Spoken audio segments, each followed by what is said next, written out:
What you're seeing is the deadly end of a drug-fueled night of terror. All Amanda Sebi and her boyfriend Timothy Ivy wanted to do was have some fun. So when they read Heidi Carter's ad on a dating site, they thought it would be the perfect hookup. When they showed up to Heidi's house, things spiraled out of control and took a violent turn that left 2 people dead. This is Heidi's House of Horrors. It was October 2021 in Evansville, Indiana, and all 36-year-old Heidi Carter could think about was getting a pet of her very own. But she wasn't looking for a cat or a dog. She had a far darker desire, because what Heidi wanted most in this world was a woman that she could dominate and brutalize. And this dark fantasy wasn't a secret that she tried to hide. On multiple occasions, she freely messaged her friends about what she wanted. Heidi didn't want a companion. She wanted a victim.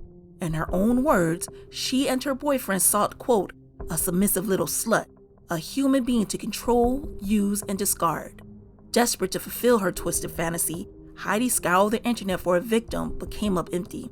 She even posted ads on an LGBT dating site called Tammy, but no one responded. Her disturbing search seemed to hit a dead end, but Heidi wasn't ready to give up just yet. In July 2021, Heidi sent one of her friends a DM describing herself as a sociopath that enjoyed what she called righteous violence. Just a month later, she messaged the same friend again. She said that she was frustrated that she hadn't found the pet she was looking for. Heidi told her friend that once she was done using her pet, she'd sell her or dispose of her. Her rants escalated each time she failed at finding what she wanted. By September, she was still empty-handed. In one particularly creepy DM, she told her friend, if by chance there's an opportunity and you are able to bring home a candidate, then don't be ridiculous. Bring the pet home. Heidi's fascination with violence just wasn't talk. It was backed by a long history of violent behavior that dated back to 1997. She was arrested for assault in 2017 after punching someone repeatedly in the face after they forgot to close the door and her dog got out. When the police arrived to arrest her, she resisted, fighting the officers as they tried to put her in the van. Then in October 2018, she was arrested again, this time for domestic violence. But Heidi wasn't the only one with a dark past. Her boyfriend, Kerry Heyman, had a rap sheet just as long, if not longer. Since 1993, he'd been in and out of jail for violent crimes and drug charges. In 2005, he was charged with intimidating with a deadly weapon, along with robbery and drug possession. Together, Heidi and Kerry were a dangerous pair. Heidi's twisted wish finally came true in October 2021. She posted an ad on a dating app and stumbled across a similar post from Amanda Sebi and Timothy Ivy. On October 14th, Heidi and Amanda began communicating online, discussing their plans in detail.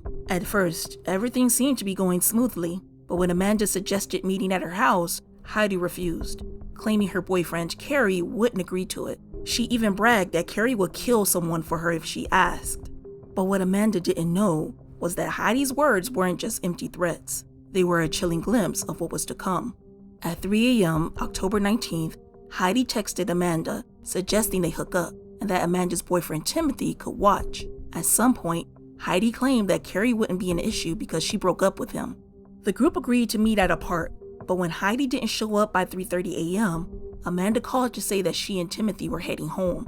Heidi insisted they come to her house instead and sent Amanda the address. When Timothy and Amanda arrived, Heidi was already there with an unnamed friend. The group did meth together, and after Heidi's friend left, the 3 of them watched an adult film, followed by a snuff film, before engaging in sexual activity. But then, the unexpected happened. Kerry Heyman showed up. Heidi had lied about breaking up with Kerry, and just like she warned, Kerry was willing to kill for her. While Kerry knew Amanda was coming over, he had no idea Timothy would be there. When he walked into the bedroom and saw Timothy on top of Heidi, he flew into a rage. Kerry grabbed a baseball bat and brutally attacked Timothy, hitting him on the head from behind. Amanda jumped on Kerry's back, trying to stop him and save Timothy, but Heidi yanked Amanda's hair and pointed a firearm at her. Amanda and Timothy were now hostages, trapped in a living nightmare. Heidi taunted Amanda, reminding her how they just watched a snuff film. Only now, Amanda and Timothy were living in one. Kerry and Heidi bound them with duct tape, leaving Tim severely injured from the earlier attack. Kerry was determined not to get caught and declared they had to get rid of the witnesses. Heidi was all in. even claiming she knew someone who could dispose of bodies. But before carrying out their gruesome plan, the couple decided to prolong the misery and indulge in their sadistic urges. They covered Tim's eyes with duct tape and began kicking him in a disturbing game. Heidi then ordered Carrie to assault Amanda while she pointed a firearm at Amanda the entire time. For hours, the couple tortured Amanda, both physically and psychologically. Heidi took pleasure in toying with Amanda's emotions. She whispered false promises of escape, even suggesting that killing Carrie was Amanda's only way out. At one point, Heidi even helped Amanda get dressed, but Amanda didn't believe her. She knew it was all part of the torture. When they forced Amanda to unlock her phone and saw that it was her daughter's birthday, Heidi threatened that Amanda's daughter would be next. After hours of torture, the couple casually had intercourse, leaving Amanda to process the unimaginable horror she just endured. Later that morning, Heidi left the house to find someone to clean it. While she was gone, Timothy regained consciousness. Carrie had left him and Amanda alone in the bedroom. Disoriented and confused, Timothy thought he was late for work.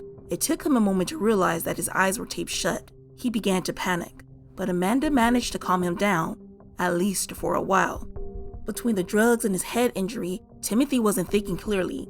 He started yelling that he needed to pee. And despite Amanda's attempts to calm him down, Carrie stormed back into the room and screamed at Timothy to shut up. Amanda watched as Carrie wrapped something around Timothy's neck. Without her glasses, she couldn't see clearly, but she could hear everything. She listened in horror as Carrie strangled Timothy, even hearing her boyfriend take his final breath. When it was over, Carrie turned to Amanda and coldly asked, "Do you think this is a game?" The next day, Cynthia Weinzapfel, a co-worker of Heidi's, was approached for help. Heidi claimed that her landlord was coming for an inspection and offered to pay Cynthia to clean the house. Desperate for money and homeless, Cynthia agreed. When they arrived, Cynthia was hit by the overpowering stench of dog feces. The house was a complete disaster. Mold covered the walls and there was trash everywhere. Carrie was furious that Heidi had brought someone else into their home, and a heated argument broke out. To calm the tension, the trio took meth, and Cynthia began cleaning. At around 7:45 p.m., Cynthia met Heidi's landlord, Jason Harvey. Turns out, he lived on the second floor of the house that Heidi was renting. Heidi was Jason's friend, and he invited her to move in because she was living in a hotel and needed a place to stay. She got along with his kids, so he thought it would be fine. But it didn't take long for Carrie to start coming over, and the pair fought every time. It got so bad that Jason told her she wasn't allowed to have anyone come over, but she and Carrie ignored him. After briefly speaking with Heidi and Cynthia, Jason went upstairs to his section of the house and went to sleep, completely unaware of the horror on the first floor. As Cynthia cleaned, Heidi and Carrie went into the bedroom. Moments later, they emerged dragging a large bundle wrapped in blankets and an old rug. They left it in the dining room, and Cynthia, though uneasy, continued cleaning.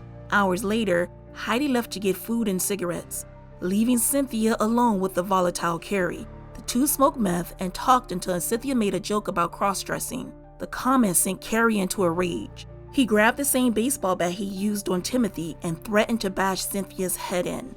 Terrified, Cynthia tried to leave, but Carrie took her phone and backpack, forcing her to wait for Heidi's return. The wait dragged on for hours. Heidi didn't come back until late that night, and she returned empty-handed. The lack of food and cigarettes sparked another explosive argument between her and Carrie. The fight escalated, shifting from missing food to a missing car key. In his rage, Carrie threatened to strip Cynthia and attack her with the bat. Eventually, Heidi ordered pizza, and by 10:30 p.m., they were eating. Cynthia managed to get her phone back and tried to call 911 while using the bathroom, but she was caught. When the pizza arrived, they moved to the dining room. Carrie and Heidi told Cynthia to sit on the bundle they dragged out earlier. At first, Cynthia thought it was an ottoman piled with dirty clothes, but when their dog sniffed it and quickly backed away, Cynthia's fear grew. Carrie noticed her unease and jokingly called the bundle Christmas Tree Tim. Unaware of the horrifying truth, Cynthia obeyed. The moment Cynthia touched the bundle, she realized what it was. She screamed and jumped up. Heidi broke down crying that everything was going wrong. In the chaos, Cynthia seized her chance to escape. As she ran, she heard a woman crying for help. Cynthia didn't leave immediately.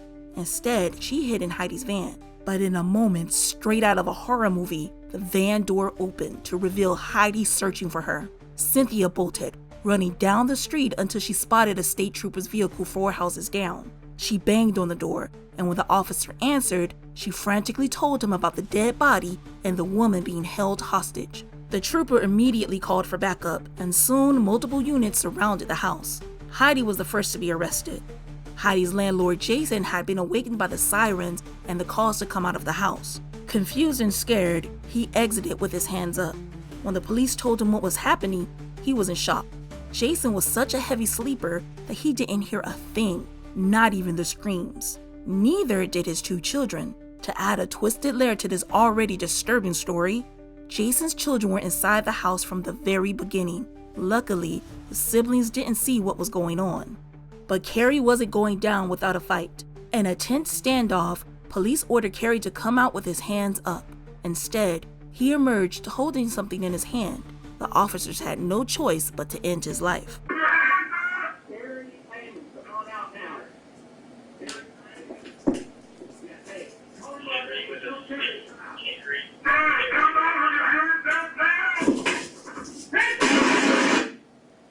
When investigators interviewed Heidi, she tried to paint herself as the victim, blaming Carrie for everything. She claimed she wanted to help Amanda and Timothy, even telling Carrie to stop.